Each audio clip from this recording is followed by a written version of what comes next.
자, 오늘은 이제 전조 증상에 대해서 한번 좀 시나리오를 좀 이제 말씀드려 볼 건데, 일단 금융시장의 전조 증상은 첫 번째로 나온 것 같거든요.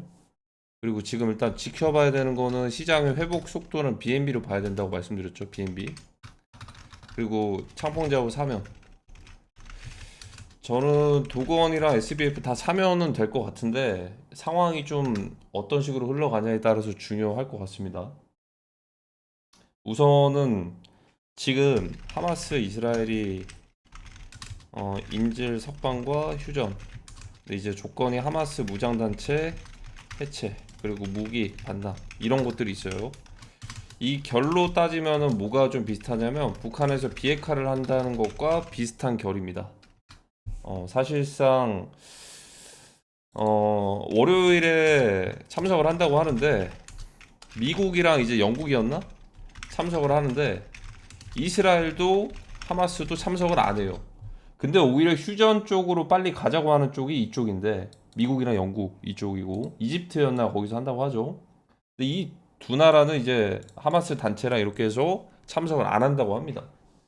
뭔가 좀 엇나가는 것들이 있을 수도 있어요. 예를 들어서 하마스도 위협이고 아이러니하게 이스라엘도 위협이에요. 어떤 게 위협이냐?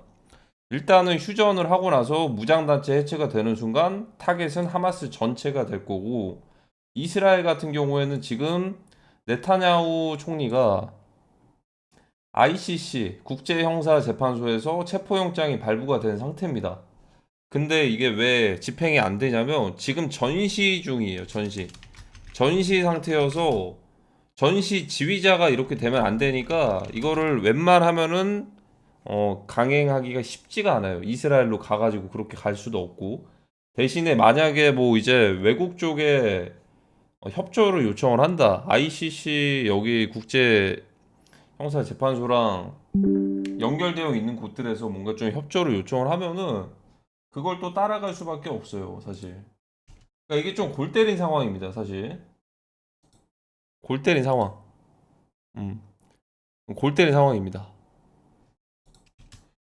자, 그래서 이제 이 상황들이 만약에 어, 맞물린다면 오히려 리스크가 굉장히 높은 상황이 한 곳만 있는 게 아니고 둘 다 있어요. 하마스도 있고 이스라엘도 있고. 근데 일단 파토가 바로 여기서만 나지는 않을 것 같긴 한데, 만약에 변수가 생기면 다른 쪽에서 변수가 생기지 않을까? 이런 생각이 듭니다. 자, 그래서 이제 하마스에게도 요청을 한 거는 무장단체 해체, 그리고 무기 같은 것도 다 반납을 해버리고 평화로 가자. 근데 하마스 입장에서 이거를 안 할 수도 있어요. 왜냐하면 이런 것들 다 반납해버리면 바로 타겟이 쪼여져 오니까, 마치 북한에서 비핵화를 주장하는 논리와도 비슷합니다. 비핵화를 했다가 예를 들어 우크라이나도 원래 소련이었습니다. 원래 소련이었고 핵을 가지고 있었어요. 핵 있었는데 소련 해체 당시 반납했습니다. 어디에? 러시아에. 그러니까 이제 우크라이나 논리와도 좀 비슷한 결일 수도 있는데, 핵 같은 것들을 다 반납하고 나니까 뭐 지금 전쟁을 겪고 있다라고 선전을 하고 있잖아요. 이런 것들처럼 북한에서는 비핵화를 하면은 우리가 이제 자주국방이 아니고 위협을 당할 수도 있다. 그리고 이제 하마스도 무기 반납하고 무장단체 해체하는 순간 우리가 위협을 당할 수도 있다. 이렇게 주장을 할 수도 있는 거죠. 자, 근데 여기서 중요한 게 일단 월요일이네요. 월요일에 이제 진행이 될 건데 어떤 식으로 흘러가는지를 봐야 될 것 같고, 지금 아직 초막절이 진행 중이죠. 초막절 끝나고 15일까지가 유대교 명절이라고 합니다. 자, 근데 여기서 최근에 있었던 입장 차이가 좀 있는데, 명확하게 이제 한국과는 평화 통일을 안 하겠다라고 얘기를 했고, 지금 베트남에 이제 그 베트남 쪽에서 이제 파견된 사람과 이제 열병식에서도 베트남과 북한의 뭔가 파트너십이 보여졌습니다. 마치 베트남은 먼저 한번 경험을 한 적이 있죠. 베트남은 북베트남으로 적화 통일을 했죠. 하지만 한국은 그럴 것 같진 않은데 시도는 있을 수는 있을 것 같아요. 시도, 적화통일 시도. 자, 그걸 말씀드릴 겁니다. 그래서 제2의 건국을 언급을 했습니다. 새 공화국을 건설한다는 의도인데, 이게 뭐 곧 그건 아니에요. 이게 참 신기한 게 새로운 공화국이 뭐 적화 통일을 의미하는 한반도 통일이 아닌데 뭔가 최근에 나온 것들을 보면 좀 의미심장하긴 합니다. 예를 들어서 무기를 갑자기 보여주면서 타겟 지역들을 공개를 하면서 방어 잘할 수 있냐라고 얘기를 하기도 하고 사실 방어하기가 쉽지가 않을 수도 있어요. 왜냐하면 거리가 짧기 때문에 이란이랑 이스라엘 같은 경우에는 거리가 몇백 킬로미터로 이렇게 멀었는데 이거는 좀 짧기 때문에 방어가 쉽지가 않을 수도 있는데 오히려 이걸 가지고서 좀 도발을 하는 듯한 느낌들이 많이 있었죠. 자, 근데 이제 전쟁도 요즘에는 명분이라는 게 필요합니다.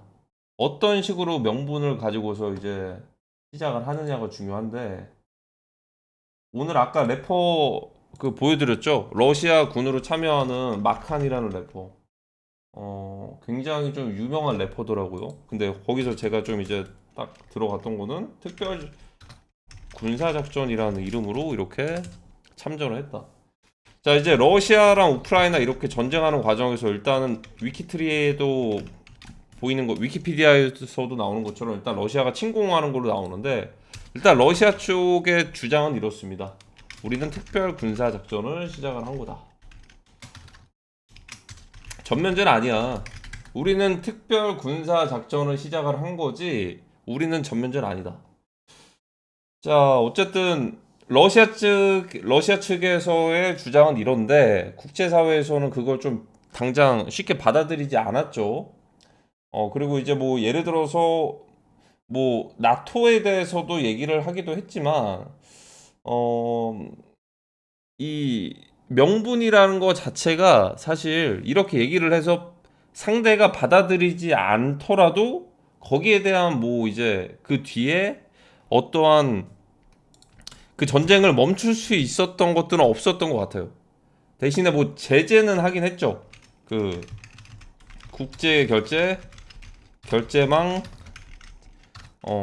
차단 그리고 이제 러시아 해외 자산 몰수 동결 이런 식의 조치는 했는데 군사적인 부분을 바로 막지 못했습니다. 지금 트럼프 대통령이 당선되고 나서도 막지 못하는 상황으로 가는 것처럼 막지 못했습니다. 자, 이런 식으로 명분이 필요한데 사실 북한에서 한국에다가 이렇게 명분을 잡기가 쉽지는 않을 거거든요. 예전에 6.25 때는 어떻게 들어온지 아십니까? 6.25 때는 남조선 해방 시켜주겠다.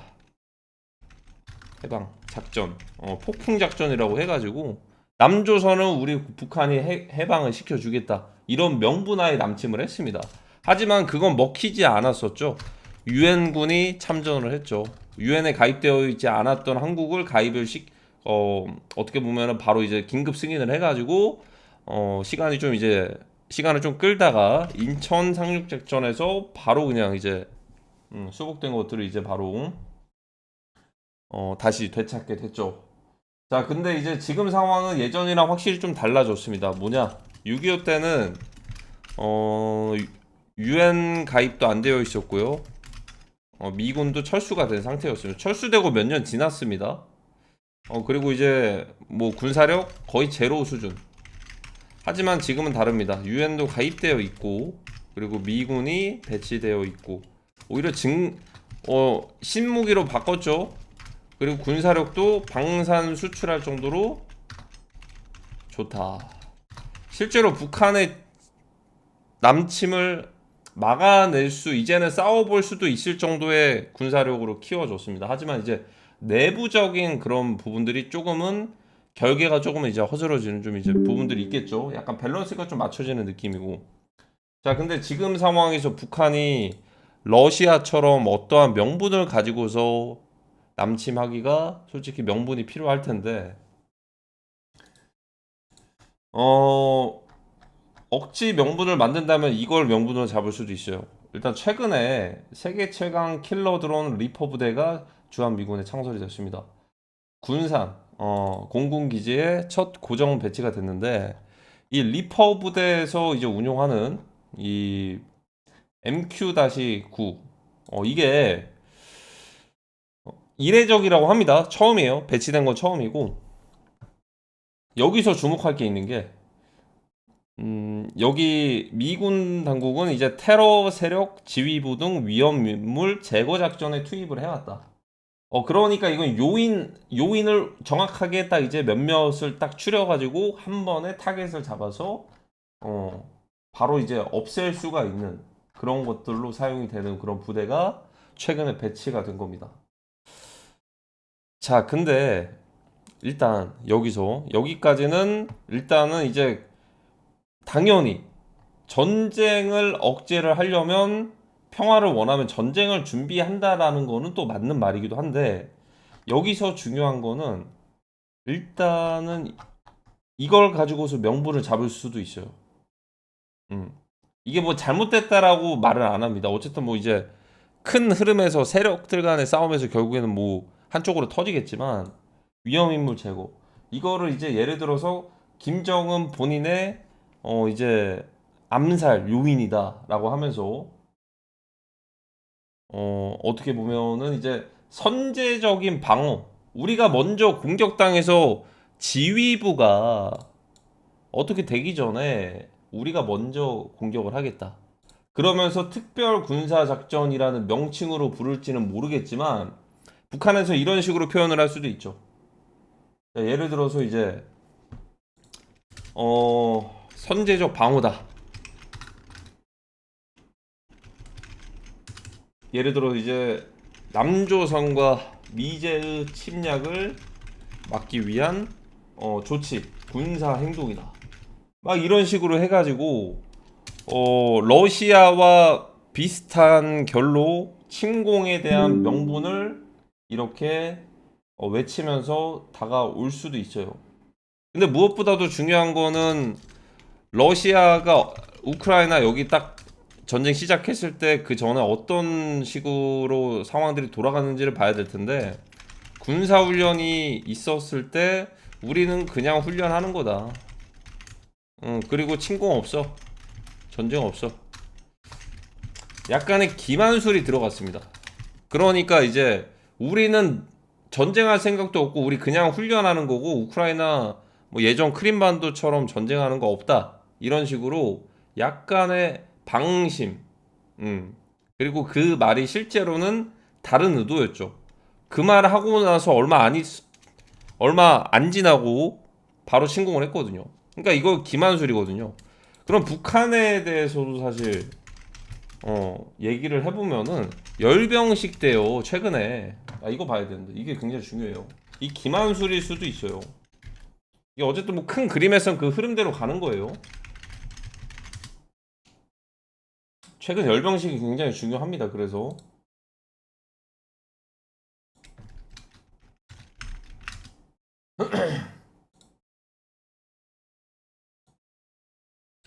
자 여기 보시면 얼마 전이죠 이틀 전에 자 열병식에서 한미 언급이 없습니다.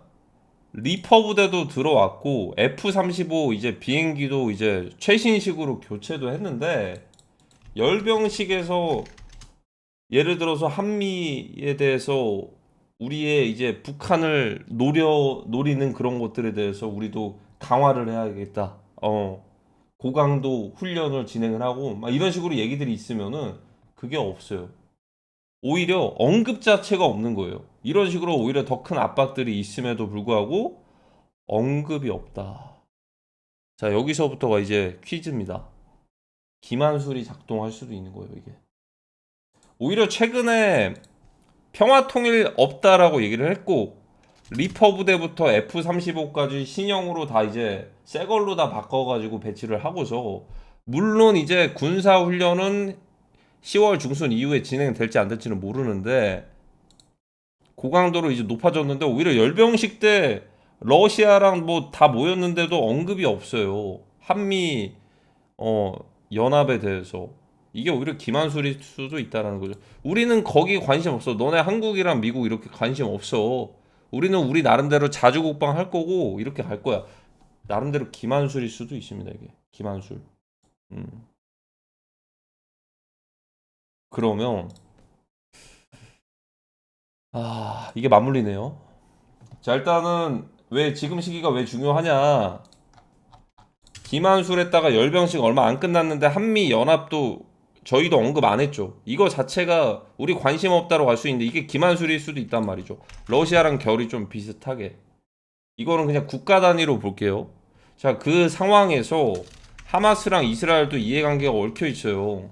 여기는 북한에서 지원했다라는 게 있었죠. 땅굴 이거 파괴를 하래요, 이제. 전쟁 끝났으니까. 땅굴 파괴. 근데 땅굴 그럼 구조가 공개가 되겠네? 전 세계적으로? 근데 이거 누가 수출했는데? 북한 아니야. 이거 다 나와 있는 대로만 하는 거예요. 제 상상이 아니고.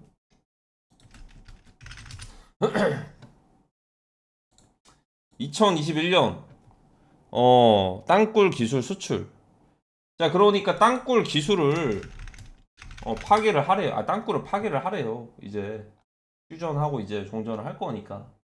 자, 그러면 이게 전 세계적으로 공개가 되는 건데 이거 설계하고 이렇게 만들어진 것들 중에서 예를 들어 북한에 뭔가 흔적들이 남았을 수도 있잖아. 이게 전술들이 다 공개가 되는 거 아니야? 이런 생각 들지 않습니까? 이러면 전술이 공개되는 건데? 이거 분명히 북한이 수출했고 이거 만약에 진짜 만약에 한국에서도 써먹을 수도 있는 건데 이거를 휴전하는 과정에서 전술들이 다 공개가 된다고? 이러면 안 되겠는데? 근데 하필 이해관계가 또 얽혀 있는 거예요. 하마스는 지금 전쟁이 멈추면 안 돼요. 또 전쟁이 멈추면 안 되는 게 아니고 무장 단체가 해체가 되면 안 되고 무기도 반납하면 안 돼요.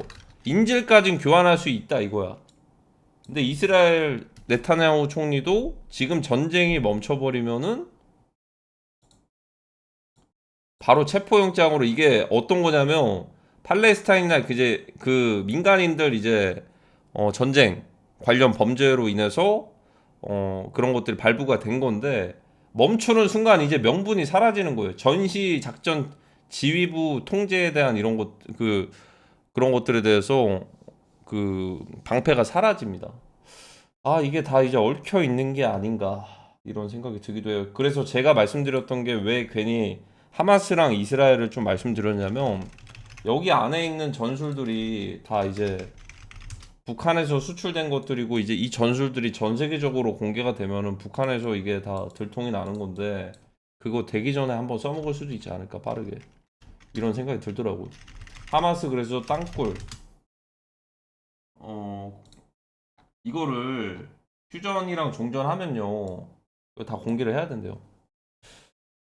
가자지구 지하철까지 480km 땅굴, 무기 공장부터 병원까지 건설을 다 했다고 합니다. 이거를 이제는 우리 휴전하고 종전했으니까 전 세계에 다 공개를 하는 거예요.